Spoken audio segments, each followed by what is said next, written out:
বিশ্বনবী পাগলের মতো একবার হাউজে কাসারে যাবেন, একবার সিরাতে যাবেন, একবার পুলসিরাতের দিকে, একবার হাউজে কাউসারের দিকে পাগলের মতো দৌড়াতে থাকবেন।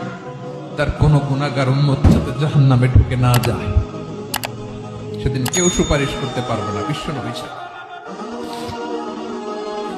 এজন্য ৫ নম্বর আল্লাহ বললেন, মান যাল্লাযী ইয়াশফাউ ইনদাহু ইল্লা বিইযনিহি।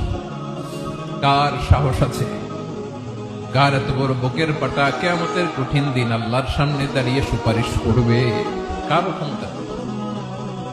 ক্ষমতা নাই। বিশ্বনবী সেদিন সিজদায় পড়ে উম্মতের জন্য কাঁদবেন, সবাই কাঁদবে, নফসি নফসি, আল্লাহ আমারে বাঁচাও, আল্লাহ আমারে বাঁচাও। বিশ্বনবী বলবেন, উম্মতি। বিশ্বনবী আমার জন্য কাঁদবেন, আপনার জন্য কাঁদবেন।